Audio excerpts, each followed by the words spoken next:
जिस हिसाब से बांग्लादेश से आरडीएक्स और बॉम्ब मंगवाना स्टार्ट किया, और जिस हिसाब से राइफल मंगवाना स्टार्ट किया, असलहा और बारूद मंगवाना स्टार्ट किया, उससे ये समझ में आ गया यूएन को भी और भारत के आदरणीय प्रधानमंत्री को भी कि इसकी दशा और दिशा दोनों दोनों नाकाबिले बर्दाश्त है।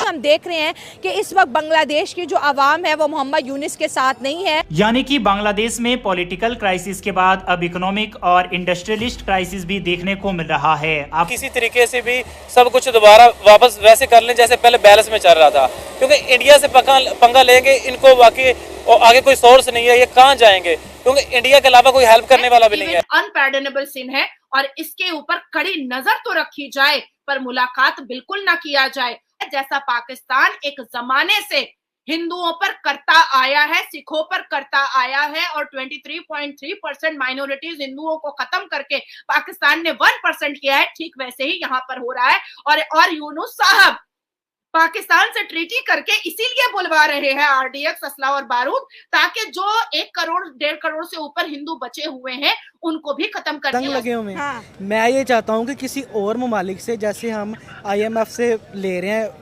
लोन ले रहे हैं, कर्जा ले रहे हैं, हमें चाहिए कि हम किसी दूसरी एजेंसी से रब्ता करें, उनसे लोन लें और जो हमारे न्यूक्लियर पावर को जंग लग चुका है वो उसको साफ करें। और दूसरी बात ये है कि जिसकी पावर इसके हाथ में है उसको समझाएं कि भाई तुम इसको खुद। हाल इस वक्त बनती जा रही है वो बड़ी तशवीशनाक है। जब से शेख हसीना चली गई हैं बांग्लादेश से, तो यहाँ से इनकी जो बांग्लादेशियों की जो मईशत है तबाह बर्बाद हो गई। क्यों करता नहीं है, ये तालिबानी एक्टिविटीज है, ये जिहादी एक्टिविटीज है, ये मुसलमान नहीं है, ये मुसलमान का नाम रख करके ये अपनी क्रिमिनल और अपनी हेलो जय हिंद दोस्तों, SP न्यूज़ 91 में आपका स्वागत है। दोस्तों बांग्लादेश के हालात इतने ख़राब हो चुके हैं कि उन लोगों को ऑर्डर नहीं मिल रहा है, जो वहाँ की कंपनियां हैं वो बंद हो गई हैं, लोग बेरोज़गार हो गए हैं। अब जब ऑर्डर नहीं मिलेगा कहीं बाहर से तो फिर आगे काम क्या होगा? वर्कर को घर बैठाया जाएगा। जो वर्कर गवर्नमेंट वर्कर हैं उन लोगों की भी सैलरी रोक दी गई है। अब उन गवर्नमेंट वर्करों ने मिल करके जो बांग्लादेश है, मोहम्मद यूनिस जो फ़िलहाल वहाँ की सरकार चला रहा है, उसके खिलाफ़ प्रोटेस्ट करना शुरू कर दिया है। बहुत बड़े स्तर पर दंगा हो रहा है। खुद अब बांग्लादेशी ही अपनी सरकार के खिलाफ़ हो चुके हैं और इससे भी बुरे हालात आपको बांग्लादेश के देखने को मिलेंगे। इस पर मीडिया किस किस तरीके की बातें कर रही है और क्या क्या तथ्य जो है मीडिया अपने रख रही है, सब कुछ इस वीडियो में जानेंगे। वीडियो पसंद आए तो उसे लाइक और शेयर ज़रूर कर देना और साथ ही मैं आपको बता दूँ कि इस वीडियो को ज़्यादा से ज़्यादा शेयर ज़रूर करें। तो आइए दोस्तों वीडियो को स्टार्ट करते हैं। हेलो जय हिंद दोस्तों, SP न्यूज़ 91 में आपका स्वागत है।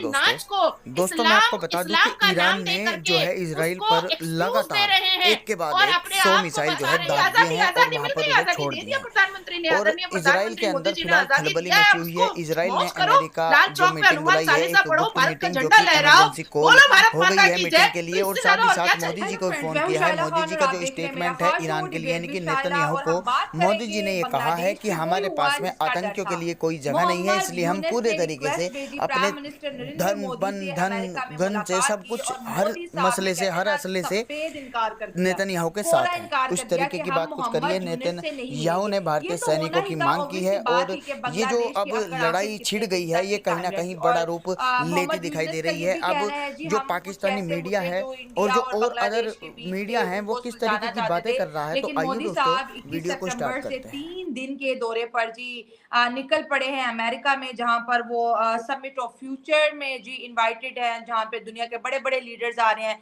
कहा जा रहा है पाकिस्तान से शहबाज शरीफ भी जाएंगे। खैर वो तो एक अलग बात है, लेकिन हम बात करेंगे बांग्लादेश की कि इतना ज्यादा एंटी इंडिया होने का दावा करने वाला बांग्लादेश आज जो है मोदी साहब से मुलाकात क्यों चाहता है। और मोदी साहब के इनकार के बाद जो है इंडियंस बहुत ज्यादा हैप्पी हैं कि बांग्लादेश के साथ ऐसा ही होना चाहिए। मतलब जितना ज्यादा भारत जो है बांग्लादेश को पनिश कर रहा है, तो जो भारत की जो पब्लिक है वो उतना ही ज्यादा अपने प्राइम मिनिस्टर को सपोर्ट करती हुई दिखाई दे रही है। अब ये मुद्दा क्या है? क्या ये मालदीव वाला ही सीन रिवर्स होने वाला है? जिस तरह मालदीव ने इंडिया से बाइकआउट किया, फिर चाइना से हाथ मिला लिया, फिर चाइना को बाइकआउट किया, फिर इंडिया के पांव में आके बैठ गया, फिर अंडे डबल रोटी मांगी और आज जो है मालदीव इंडिया के गुण गाता हुआ नजर आ रहा है। सो वेलकम करते हैं नाजिया लाही खान को अपने शो पर और उनसे इन मुद्दों पे बात बात करते हैं। Thank you so much ma'am for joining my show.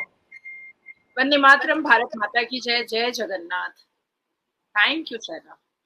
Ma'am क्या कहेंगी मोहम्मद यूनिस के रिक्वेस्ट को मोदी साहब ने जो है वो रिजेक्ट कर दिया, और अक्सर लोग मीडिया में कहते हैं कि मोदी साहब जो है जिद के बड़े पक्के हैं, तो क्या क्या ख्याल है आपका, क्यों रिजेक्ट किया होगा? क्या या बांग्लादेश की पनिशमेंट अभी मजीद बाकी है? आया इस्लामिक ऊंट सनातनी पहाड़ के नीचे, और ये होना ही था, होना ही था। हमने आटा चावल और पैसे बंद क्या करवा दिए कि बांग्लादेश की इंटरिम सरकार अपने आप हिल गई।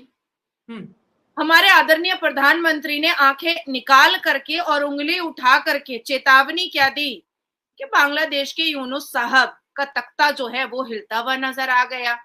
हमारे आदरणीय प्रधानमंत्री ने हिंदुओं को सुरक्षित रखने की जो बात कही थी और जिससे बांग्लादेश की इंटरिम सरकार पीछे हट रही थी, यूएन के टीम की जो पूरा काफिला ढाका और बांग्लादेश क्या पहुंच गया और माइनॉरिटीज हिंदुओं पर होने वाले अत्याचार पर पूरा इन्वेस्टिगेशन क्या करने लगा कि बस इंटरिम सरकार का तख्ता जो है वो हिलता हुआ नजर आ गया। आपने कहा कि आखिर साफ इनकार आदरणीय प्रधानमंत्री कैसे कर दिए भारत के? शाला मुझे लगता है कि इंसान की मुलाकात इंसान से होती है, इंसान की मुलाकात ज़ॉम्बीज से नहीं होती है, इंसान की मुलाकात सांप से नहीं होती है, इंसान की मुलाकात मगरमच्छ से नहीं होती है। ठीक है, इंसान मुलाकात जो है वो इंसान से करता है। तो मोहम्मद यूनुस इंसान नहीं है। बांग्लादेश में रहने वाले इस्लामी जमाती, बांग्लादेश में रहने वाले एक्सट्रीमिस्ट, बांग्लादेश में रहने वाले टेररिस्ट, बांग्लादेश में रहने वाले तालिबानी और जिहादी माइंडेड मुसलमान इंसान नहीं है, इंसान नहीं है, वो सांप है। और जिस भारत ने शेख मुजीबुर रहमान का साथ दिया और पाकिस्तान से काट करके बांग्लादेश बनवाया, उसी भारत को आंखें दिखाने लगा इंटरिम सरकार।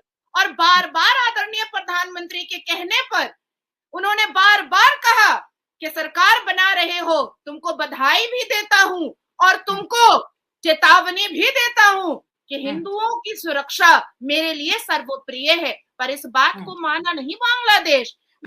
लेकिन अगर मोहम्मद यूनुस की बात करें और जैसे जमात इस्लामी की आपने बात की तो फिर ऐसे ही रहता है कि बस इमरान खान अच्छा है तो नवाज शरीफ अच्छा है, सब चोर है। हाँ। सब चोर है, जो आता खाता निकल जाता है, जो आता खाता निकल जाता है। हाँ। कोई भी जो है ना, कोई भी जो है आपके जो है यहाँ पे कोई सही बंदा नहीं है। मैं आपको सही बताऊँ, काश हम उन जैसे बन जाए, किन जैसे? जैसे बांग्लादेशियों ने, वहाँ के स्टूडेंट्स ने जिस तरीके से वहाँ एक इनकलाब लेकर आए हैं, तो उस इनकलाब का क्या करना है कि खजाने खाली हो रहे हैं, बांग्लादेश एक बांग्लादेश बनी जा रहा है। उस इनकलाब देखो, आज़ादी से बड़ी कोई चीज़ नहीं होती। अच्छा, हाँ जी, आज़ादी से बड़ी कोई चीज़ नहीं होती। और दूसरा जो उन्होंने जो है ना ये कहा है ना कि हम पाकिस्तान के साथ मिल के एटम बम बनाएंगे, तो ये अच्छी बात है।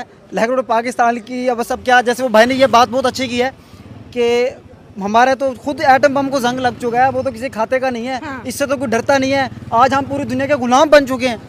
देखो, एटम बम कुछ नहीं कर सकता जब तक आपके अंदर विल ना हो, जब आपका खुद का अज़म ना हो, जब तक आप खुद जो है ना आपके जज्बे शहादत ना हो, तो उस एटम बम का क्या फायदा? नहीं, अगर एटम बम वो बना लेता है ना, उनके पास भी ताकत आ जाएगा। जिस तरह अभी इंडिया है वो अफगानिस्तान का सपोर्ट कर रहा है कि नहीं कर रहा है? हाँ। क्रिकेट में उसको देखो किस तरह उसके सपोर्ट कर रहे हैं। हाँ, वो कह रहे हैं इंडिया और अफगानिस्तान भाई भाई। हाँ। अफगानिस्तान और इंडिया भाई भाई। हाँ। इस तरह हमारा को भी चाहिए। हमारा मुल्क जो तरक्की करना चाहता है ना, वो भी एक दूसरे के साथ मिलजुल के तरक्की करना चाहिए। सर, ये कह रहे हैं कि बांग्लादेश के साथ मिल जाना चाहिए, आप इस बात से एग्री करते हैं? नहीं। वो क्यों इधर है? क्यों बांग्लादेश के साथ क्यों नहीं मिलना चाहिए? वो पहले ही लैदा हो गया, फिर इकट्ठे होने का कोई फायदा? हाँ, वो कह रहे हैं वो तो हमसे पहले लैदा हुआ, अब इकट्ठे होने का क्या फायदा? यही तो हम लोगों का सोच गलत है ना। हाँ। यही तो हम लोगों का सोच गलत है। अगर एक बंदे के साथ आप लड़ाई की है, वो आपसे एक चीज छीनना चाहिए। आप उनके साथ ये नहीं चाहिए कि आप उनके साथ लड़ाई करो, उनसे चीज छीनो। हाँ। आप उनसे इस तरीके से छीन लो कि लोग भी देख ले, आपकी सियासत को लोग सलाम करें, आपको चीज़ वो आपको इस तरह से मिलना चाहिए। आप जो है ना ख्वाबी दुनिया में रह रहे हैं, दुनिया जो है बहुत इकदाम तो बड़ा अच्छा है। पाकिस्तान के साथ मिलके कोई भी मुल्क आ जाए, बेशक बांग्लादेश नहीं, कोई मुस्लिम ममालिक, पाकिस्तान, देखिए मुसलमान जो कंट्रीज़ हैं ना, उनको आपस में अगर ये एक इकट्ठी हो गई ना, तो ये दूसरे ममालिक का जो है ना हर चीज उसको कर, दूसरे ममालिक मुसलमानों का कुछ बिगाड़ नहीं सकते। तो अगर बम बना के इंडिया को, अगर इंडिया को डराना होता या इंडिया एटम बम से डरता, तो हम तो 90s में एटम बम बना चुके हैं, फिर कश्मीर ले लेते एटम बम। अब देखे ना, देखे हर चीज का ना कोई स्टेप लेना जरूरी होता है। हाँ। उन्होंने अब चले, अच्छा है ना हमारे लिए कि उन्होंने एक स्टेप ले लिया बांग्लादेश ने। हालांकि इतने साल हो गए बांग्लादेश को आजाद हुए पाकिस्तान से, लेकिन तब से अब तक उन्होंने कोई स्टेप नहीं लिया। शेख हसीना आप जिस तरह कह रही हैं, स्टूडेंट्स ने वहाँ पे निकाल दिया, ठीक है, वो भी एक उन्होंने